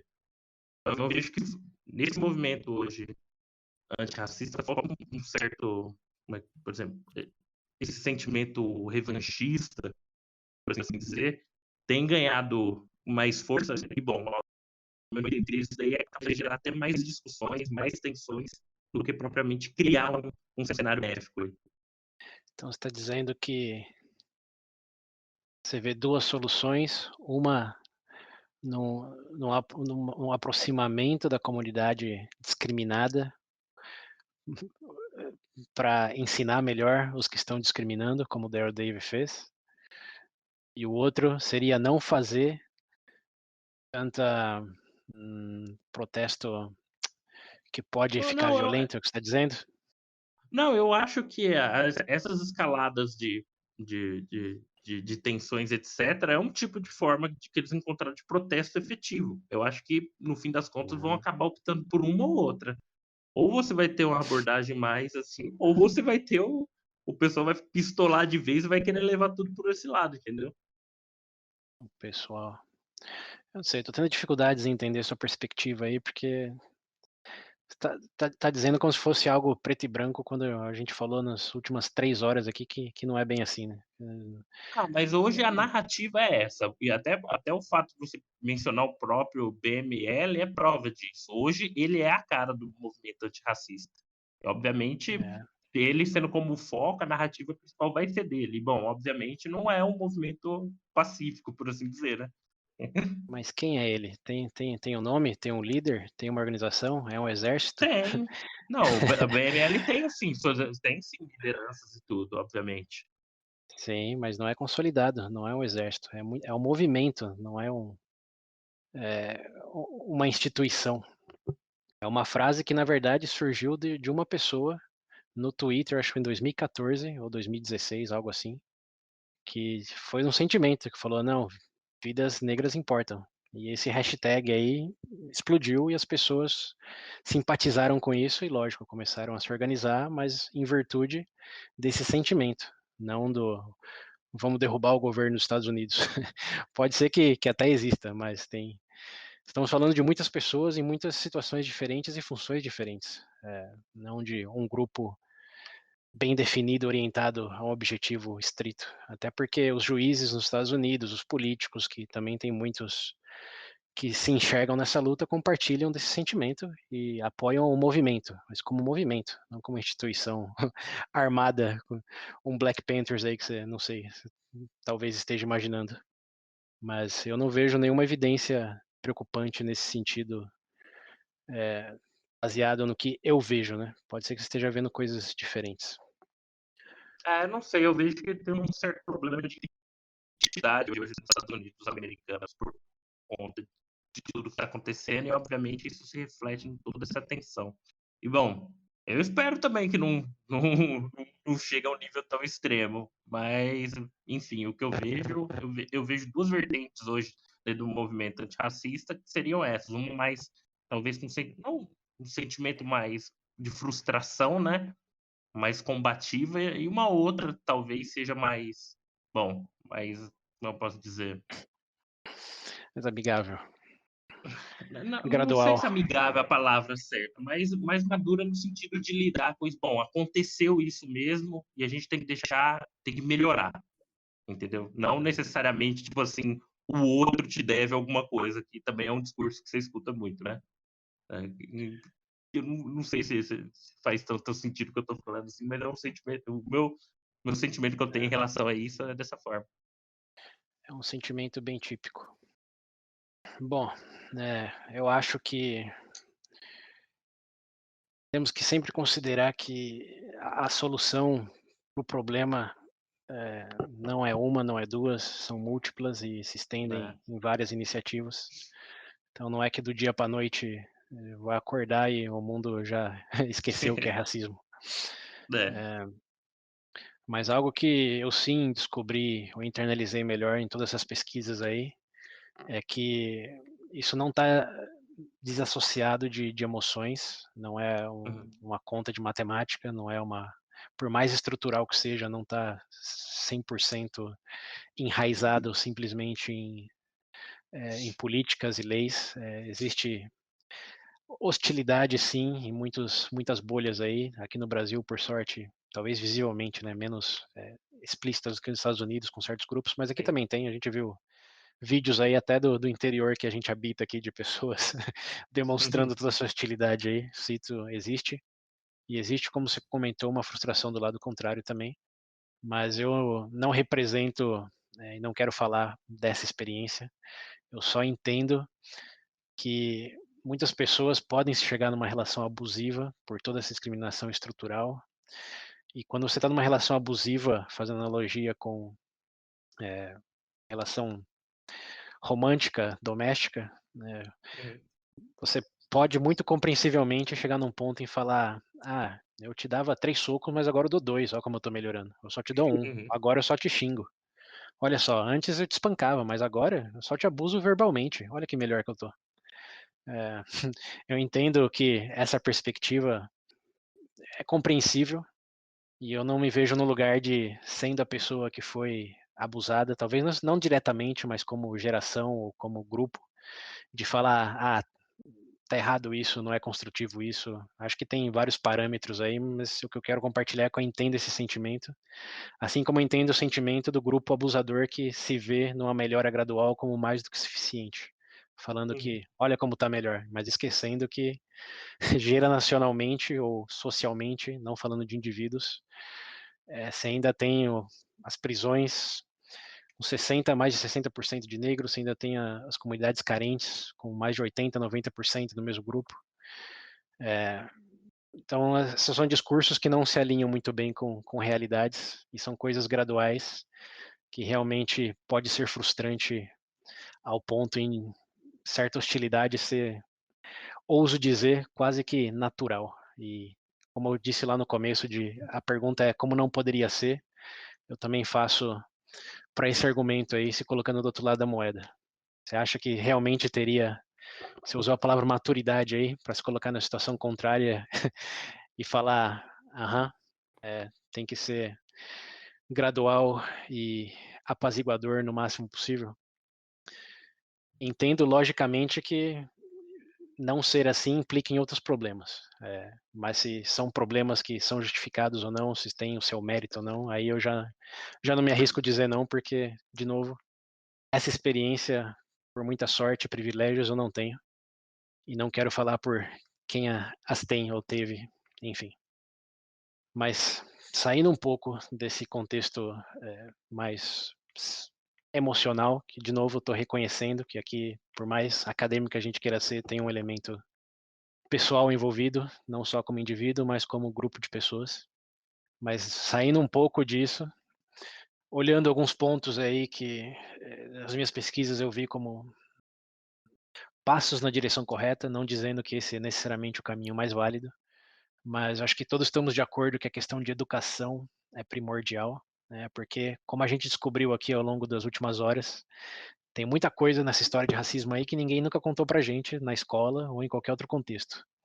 De que nasceu lá nos meados do século XVII, toda a história da escravidão do comércio da escravidão na África, toda essa história aí de como se fazem as estatísticas e por que que elas são como são. Tudo isso daí, eu não sei vocês, mas eu aprendi recentemente. Eu acho que tem espaço nas escolas, sim, para que isso seja abordado, principalmente no quesito histórico, porque hoje a gente aprende história europeia, como a gente já comentou aqui, mas a história do continente africano, ou mesmo a história de terminologias, de conceitos, como esse do racismo, etnia, etc., são coisas que, pelo menos na minha geração, passavam desapercebidas. Hoje espero que tenha Uhum. algo diferente, mas o que eu espero mesmo é que isso faça parte do currículo desde bem cedo, né? Que não seja aos 16 anos antes de prestar vestibular, 17, mas sim já nos 10, 11 já ter uma exposição a narrativas como realidade, que também implica um pouco de filosofia, né? Que é essa questão de que nem tudo que a gente escuta são coisas que existiram desde sempre, e nem Uhum. tudo que a gente enxerga como categoria representa um conceito de essência sobre aquilo que a gente está descrevendo.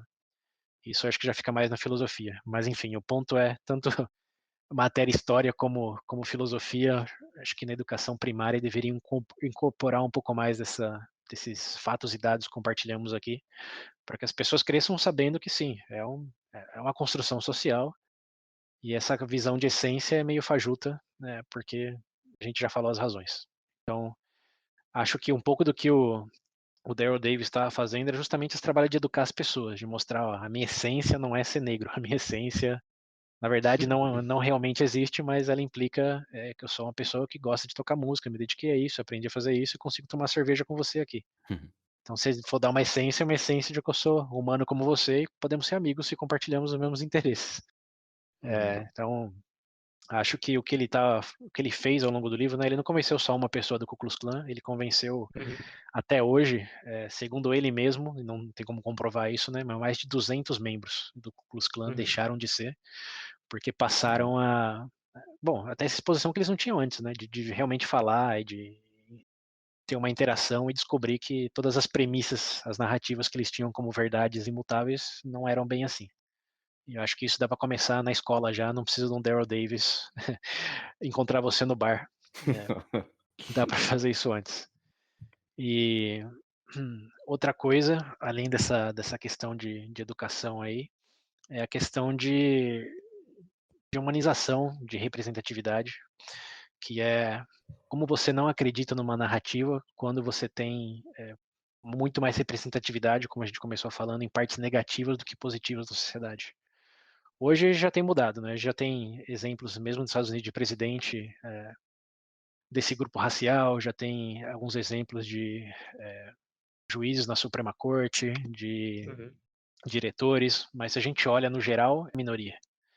E óbvio que a gente chega numa questão aqui, tá, mas a maioria do país é o quê? O que nos Estados Unidos ainda tem uma questão de, acho que a população negra lá está em 15%, se eu não me engano. Enquanto aqui no Brasil, se você aglomerar os pardos nesse grupo racial, você dá mais de 70%. E mesmo se você pegar pardos, negros e pardos, como um grupo só, qual que é a representatividade deles na nossa liderança, na nossa política, no nosso sistema jurídico, etc, etc. Você vê que está bem não representado, né? Por todas as razões que a gente falou, mas é um elemento nessa narrativa. Como se acredita que não tem nada essencialmente diferente nessas pessoas, que elas podem ser tão inteligentes quanto, podem não, né? São tão inteligentes quanto, tão capazes quanto, se você não vê isso ao seu redor em termos de os líderes.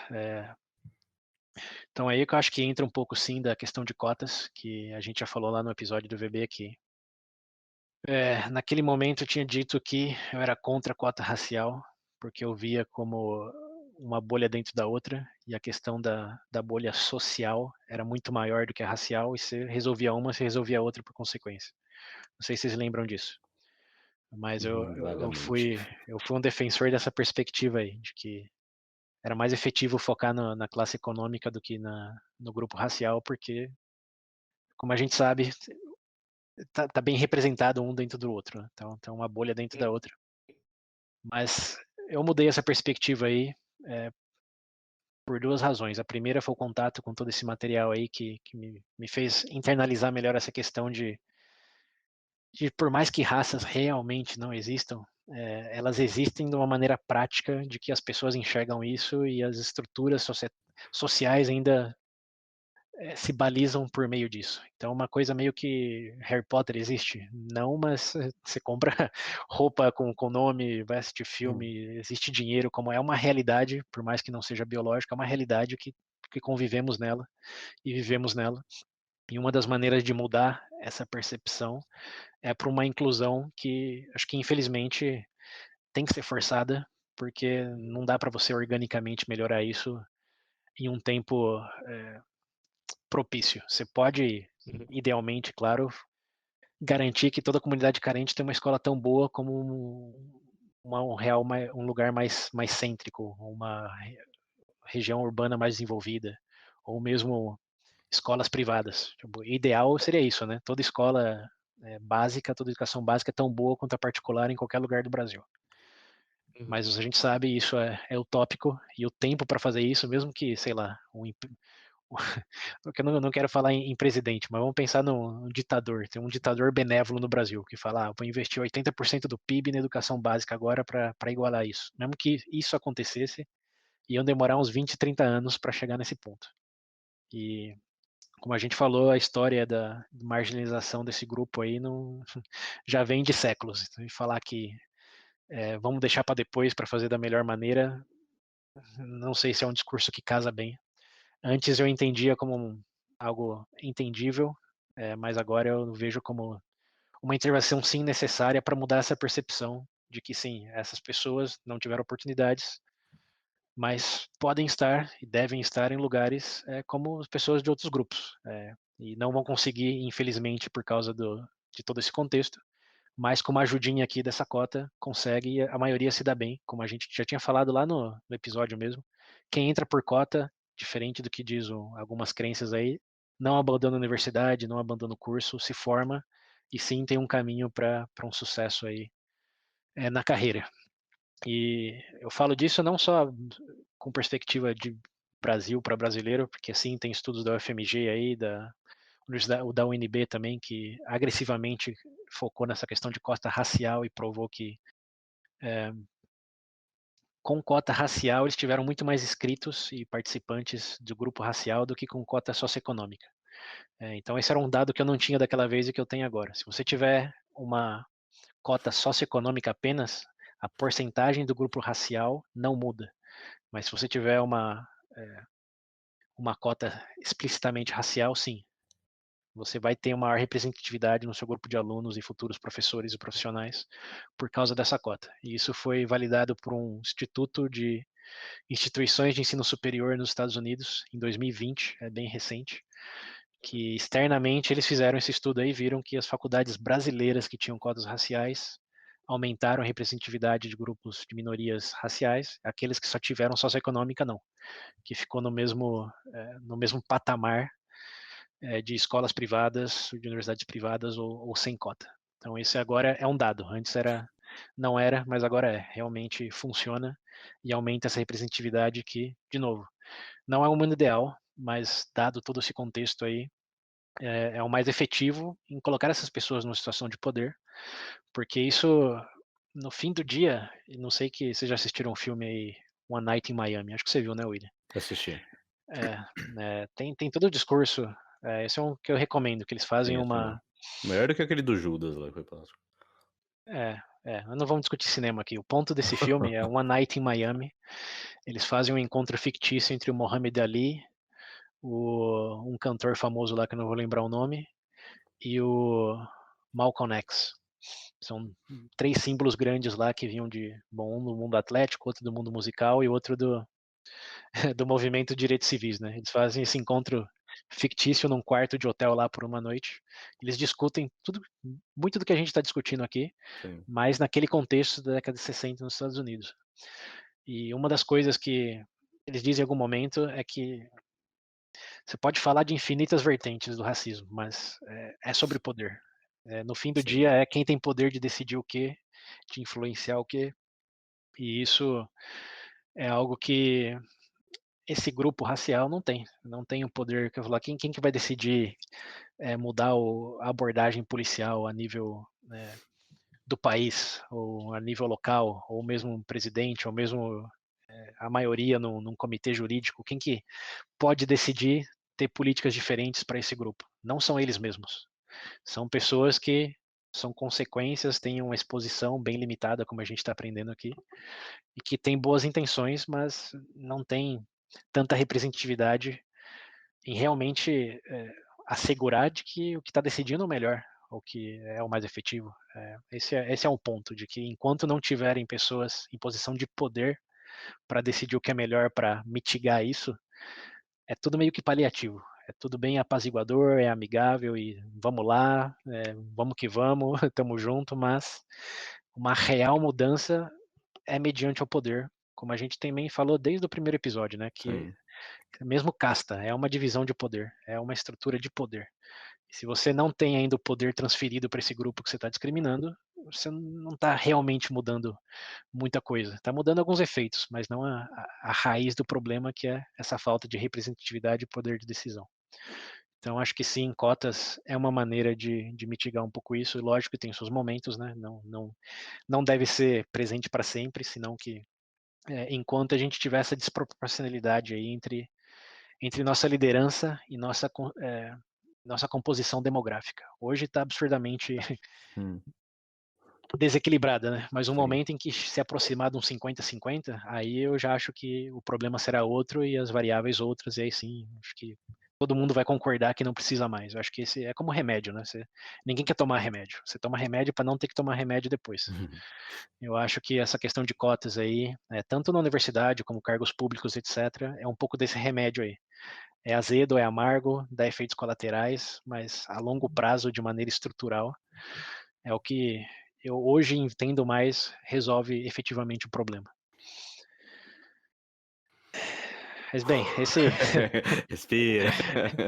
é um ponto que tem que ver com, disse, essa representatividade. O primeiro é educação, o outro é representatividade, dinâmica de poder. E um terceiro, talvez o último, que a gente está mais fazendo aqui, além da educação, é a questão da conscientização e da humanização. O que eu quero dizer com isso? Humanização é a questão de, estamos falando de pessoas em sua integridade, não só de um elemento cor de pele. É coisa do essencialismo, né? Que são pessoas, ambições, defeitos, qualidades. Estamos falando de pessoas, estamos falando de uma mesma espécie, não raça. Lembrando, raça já é fajuto. Estamos falando da mesma espécie. E essa espécie inventou essa divisão por raças que deu todos esses problemas aí. Mas é de enxergar, de lembrar que quando vemos grupos diferentes, estamos falando de contextos históricos diferentes, mas que são pessoas como nós, e temos que sempre nos perguntar, seríamos tão diferentes em situações parecidas? Se você acredita em livre-arbítrio, sua resposta vai ser diferente da minha. Mas, em linhas gerais, acho que é bem difícil você genuinamente falar, não, sim, seria tudo diferente porque a cor da minha pele é diferente. É difícil, não vou desmerecer outras perspectivas, mas é difícil. Então, essa humanização de outros grupos eu acho que é importante. Eu acho que agora a gente também vê bastante disso nas mídias, nos filmes, nas séries, que já não são mais tão estereótipos de, tem um amigo, tem um cara que sempre morre no começo. Hoje, até para quem acompanha o mundo Disney aí, acho que eles deram um bom passo em já fazer de um dos protagonistas do universo lá uma pessoa negra. Isso já é uma humanização, de que mostrou, tem família, tem problemas, comete erros, mas é uma pessoa. E isso, acho que nas narrativas aí midiáticas, por assim dizer, se perdeu e ainda se perde, principalmente quando você mostra coisa de criminalidade, né? É o negro alto forte que roubou certa pessoa. Mas o que tem mais além disso, né? O que tem mais? E a família dessa pessoa? E a comunidade dessa pessoa? Essa pessoa realmente era vista assim? Ou foi uma coisa pontual? Não estou falando, de novo, para não cair naquela armadilha do Pedro de justificar coisas, mas é um elemento de o que mais tem aí? E não só, é esse tipo de gente. Eu acho que esse tipo de gente é onde está o calabouço, o precipício que perpetua essa atitude racista, que você está resumindo no tipo de pessoa. Não, é pessoa com várias outras qualidades e variáveis no contexto. Então isso acho que é importante, e a conscientização, que é outro lado da moeda, é de que nós somos falhos, de novo, falando como humanos, mas agora também talvez num grupo social, num grupo racial, menos, mais privilegiado, que é que estamos propensos a cometer esses erros, de vincular uma pessoa à cor da pele, de descriminalizar, mesmo não sabendo que está descriminalizando. São os famosos bias lá, né? Que a gente falou no Pensando Rápido e Devagar. É o estar consciente de que falhamos, de que o nosso sistema 1 de associação é muito mais poderoso e rápido do que o sistema 2, e de que precisamos estar atento a isso, né? Isso aqui, até abrindo um pouco para o lado pessoal, já aconteceu comigo, de estar numa oficina com pessoas de minoria e não suspeitar, mas ficar com a dúvida de que tinham mexido no aparelho lá, e depois eu fiquei perguntando, se o pessoal aqui fosse branco, será que eu estaria fazendo a mesma pergunta? Tipo, foi um erro meu, erro no sentido, eu me peguei fazendo uma pergunta que eu não acho que me faria num outro contexto com outras pessoas. Mas, de novo, é essa consciência de o sistema 1 trabalhando, esse mar de notícias aí, mar de estatísticas, como a gente falou, também não refletem bem a realidade, mas que você vive nisso, né? Como que você está numa água sem se molhar? Estamos molhados, é o meu ponto. Mas a partir do momento que estamos mais conscientes desse efeito e da nossa propensão a cair nessas armadilhas aí, mais a gente pode evitar e mais honestamente podemos trabalhar com isso. Então, de novo, é uma moeda de dois lados. Uma é lembrar dessa harmonização, e a segunda é lembrar da nossa propensão em cometer esses erros, tanto de um lado como do outro, mas trabalhar com eles, né? Em vez de fingir que não, somos pessoas iluminadas que nunca cometeriam ou fariam ou pensariam isso. Mentira. Mesmo nós aqui, e eu já dei o meu exemplo aqui, tenho certeza que vocês têm também, já caímos nessas situações de se pegar fazendo ou pensando algo que não deveria.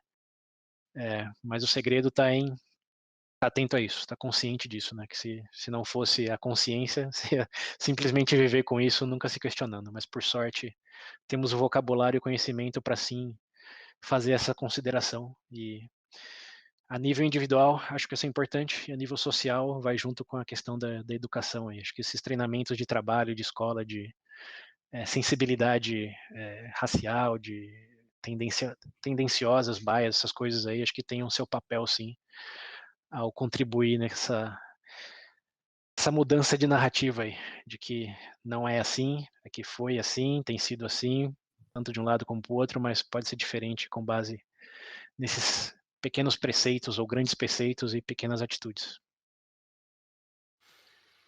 Bonito, É quase bate isso. palma aqui.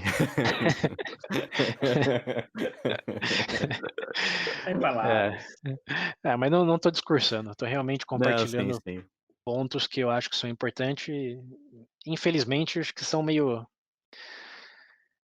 ideais, mais do que reais, né, no contexto abarcativo. Mas já que a gente está no mundo de ideias aqui no Veja Bem, é o que a gente pode compartilhar, né? Que o ideal seria isso.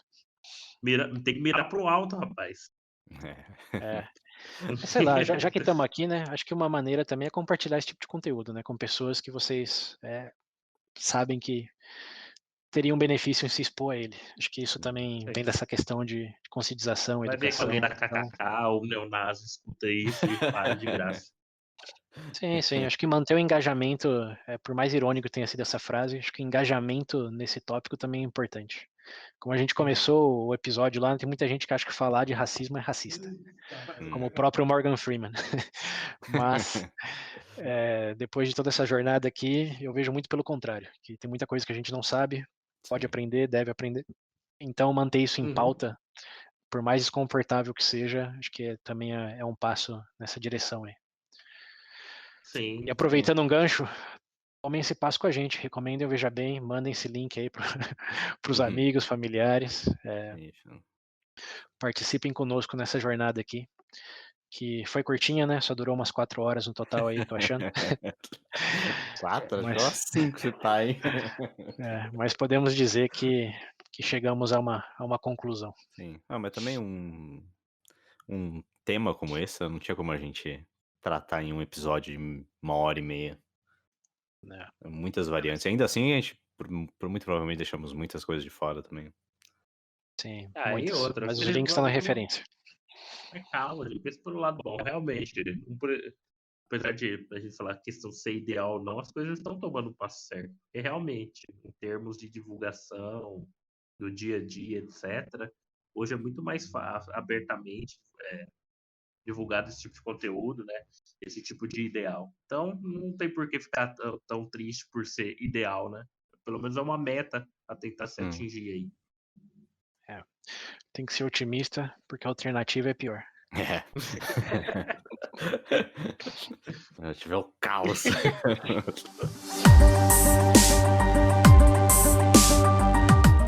Bom, senhores, então podemos finalizar esse Por papo? favor. Então tá bom.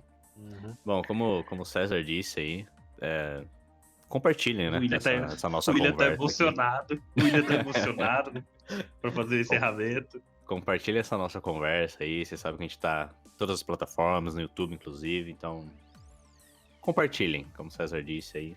É uma das formas de melhorar isso, né? E esse daqui é um bom aproveitando episódio pra você. Sim. Inclusive, pra você que gosta de engajar nas redes sociais aí, ó. Indica esse episódio pro pessoal. Você que gosta de discutir, etc. Eu acredito que esse episódio dá bastante conteúdo aí pra quem é do time que gosta de ir na internet e ficar falando. E agora que saiu a versão do Snyder lá de 4 horas, não tem desculpa de que é longo, não. Se todo mundo viu esse, exatamente. pode escutar esse aqui também. Você consegue É verdade. assistir aquilo por 4 horas, você consegue ouvir a gente quando você tá correndo, sei lá, fazendo qualquer coisa aí. Aprendendo, né? Que o Snyder você não vai E aprender aprendendo. absolutamente nada. Porra nenhuma.